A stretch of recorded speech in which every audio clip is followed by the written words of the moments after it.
All right, guys. So 20 years, big deal.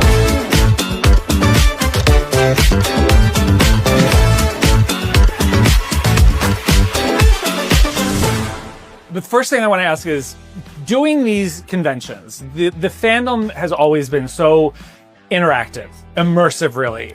What is it for you guys that keeps you coming to these events for the fans? The fandom doesn't seem separate than the show itself, for me. We started out on WB, and then by the end of season 1, we were on CW, still with Warner Brothers Studio. But very early on, we were kind of this like little engine that could. And so the fandom from the get, I think it was season 2 or 3, we started coming to these. And so they feel like such a part of it. And the majority of people that I met who now watch the show or have watched it, you say like, how'd you find out about it? Like, oh, my best friend said it. And then we went to a con and we see each other twice a year. We always meet up. And so for me, having been a fan of different things, different sports teams, different bands or different shows and movies and genres growing up, I get it. Like, I get it. I've gone on, not roadie trips, but I've gone and followed Pearl Jam, or I've gone and followed the Dallas Cowboys or something. And so I get it. And my buddies and I, now I'm in my 40s and we don't see each other often. We have kids and families. We'll still go like, hey, you want to meet up in Cincinnati and go to this, music festival or something? Let's do it. And so I feel that camaraderie. It's always great to see not these guys, but the rest of our cast, right, and the crews that put these together. But it's always a fun kind of like reunion. For you, Jensen, when did you first notice that the fandom was something different? I did one of these in the UK after season 1. It was the first one kind of representing Supernatural that I was a part of, and it was kind of a multi-show representation. There were people from Buffy and Smallville and a variety of genre-esque shows, and we'd only been on one season. They had done a really big marketing push in the UK for our first season, and so when I showed up there, the response that I was getting from the fans that were there was shocking, and I didn't expect anyone to even bring up Supernatural. It'd been on one season, and then here are all these other shows that were staples in the genre world, and the reaction to just one season with the UK fans alone was pretty substantial, and that's when I kind of came back and was like, dude, we're famous. We might have a heater, dude. Be like, flash forward 15 years. Yeah. We might get another season out of this. We might get 2 or 3 seasons out of this. Misha, how was your introduction to the fandom coming in? Well, it was totally surreal for me because I knew of the show from like seeing posters on bus stops, but I had not really paid much attention to it.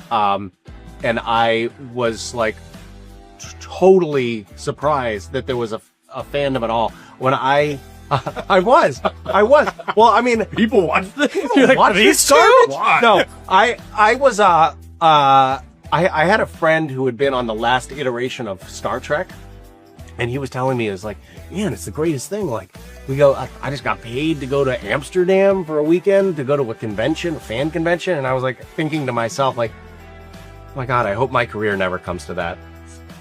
And now here you are. Now, actually, my first convention was at a creation convention in New Jersey 16 years ago. We're in New Jersey right now. Yeah. At a creation convention, and it was 16 years ago. And I remember coming out on stage being like, what the hell did I just walk into? Being totally astonished. And I will say one thing, like, when we're filming on TV, we're performing for the cameramen and the camera operators and the lighting guys who have seen us do 100,000 scenes, and they're bored stiff by our antics. And so in terms of like an audience reaction, we're really only getting the response of the glass on the camera, right? And we come to these shows and we get to see like a real audience response. You actually get to see the fans of the show who really love the show. And it's kind of like it brings that live theater element or something. There's something about the feedback that we get from coming to these that's actually quite gratifying. It makes it feel like, oh, right, I'm not just doing this into the void. If there are people that watch it and we get to meet them and see them. We spent 15 years in the recording studio, and now we're on tour. Yeah, that's pretty much what it is. It's kind of... And also, along that way, though, you guys, because the fandom started to develop and became so interactive and so like committed and invested, you guys in return reflected that by also getting involved in like community-facing events, doing the charities, doing that outreach stuff. What was that like when you started to realize that you could harness the power of the fandom to really do good? Yeah, when did that start? I was going to quickly piggyback on Misha and Jensen and me. And as I'm hearing us speak, it turns out we all have an insatiable hunger for flattery and praise. And so it probably started when we were young. Yeah. From being ignored. That's a different segment. to be able to give back and to see the exponential return, and not just financially. And obviously, I think we tried to go through the numbers. The fandom, by and large, has raised like millions of dollars for charities around the world, which is outstanding. But also to see within interpersonal relationships the support and care they give each other. And I don't spend a whole lot of time on social media, but here and there I'll get an alert or someone will tell me like, hey, did you hear that this person, this or that? And I'll go and I'll see comments from other members of the SBN family that have never met each other that are just sending love. And it can be such a hellhole at times on the internet, social media specifically, to see our fandom by and large going like, you got this. Like, we believe in you. You've been through worse. And, you know, we'll see you on the other side. Can't wait to meet you. Hope to meet you. Sending love is really awesome. I think that there's something to that. There's like a family ethos with it. I mean, the show obviously has like these phrases like family don't end in blood, and it's built around family.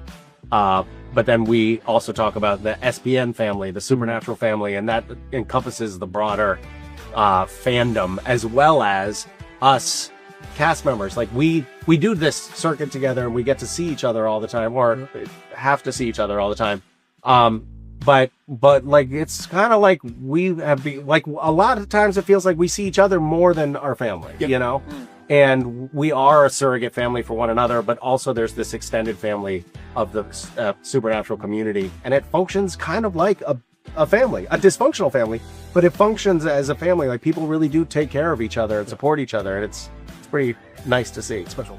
So when you come to these things, when you come to a fan event like this, how do you prep yourself? Because it's emotional, and this takes up some of that emotional bandwidth that you have, because you're going to be getting a lot of hugs, a lot of encouragement. You're going to be hearing a lot of things. Yeah. How do you prep for it? I like to stay up all night and Filming and film different country, in a different country, and then take the earliest flight to get here, and then have them prop me up. It's weekend at Jensen's. Jensen was filming until 5:45 a.m. in Toronto. It's now 1:30 in the afternoon. And he's been here for several hours already. So that's how I do it. Yay. A lot of pills. yeah, drugs. No, honestly, in all seriousness, like Misha said and like Jared said, we do get to kind of come together. And because we are such a family, because we have so much history together, because we have, 20-year relationship and friendship, we get to kind of hop into these different cities. And it really is like a band. It's like we're like, okay, we'll see you in Cleveland, see you in Tulsa, see you in LA. And we get to kind of come together, put on a show for the people that we all have a common love for the show. And it really is just this kind of little family reunion that happens, every few weeks in different cities around the country. Yeah, ideally, just rest. I mean, I think for the first several years, frankly, of doing conventions, I felt the need to prepare. Like, what am I going to talk about? What am I going to wear? What am I going to this? What am I going to that? And as the years have gone by, I've realized they just want to hang out. And you can just phone it in. You can just phone it in. I try and shower a week before. Well, here's a fun fact for you. When COVID happened, no, I'm sorry, not when COVID, when the actor strike happened last year, these were very much kind of getting looked at as possible promotion for projects, and that was a no-go for our union. And so the thought was, okay, well, we should probably cancel these. But then we were like, well, let's see if maybe we could do one where they don't ask us any questions about any project that we're working on or have worked on, and we just maybe talk about whatever. And we did, and it went so well that we just did it. We did another one, and we did another one, and we just kept doing them until the strike was over. And the fans seemed to enjoy it, because now they were asking us, you know, off like, what's on your bucket list, and you know, those kinds of things. And we were able to have just real conversations with, again, people that have this common passion for the show. What's the longest you've gone without seeing each other or being in touch? COVID. All right, COVID. Yeah. It was March to September of 2020. I mean, we were in touch. We were in touch. Oh, yeah. Oh yeah, we were doing the Zoom cocktail hours stuff, Right, you know, right. Yeah. just checking in with each other and making sure everybody was not going crazy. Right. But yeah, that's again, like Misha said, we see each other more than our families. Certainly more than we want. Yeah. And it's not like you're not even working on the show anymore. No. And you spend as much time together as Yeah. if you were in production. Yeah.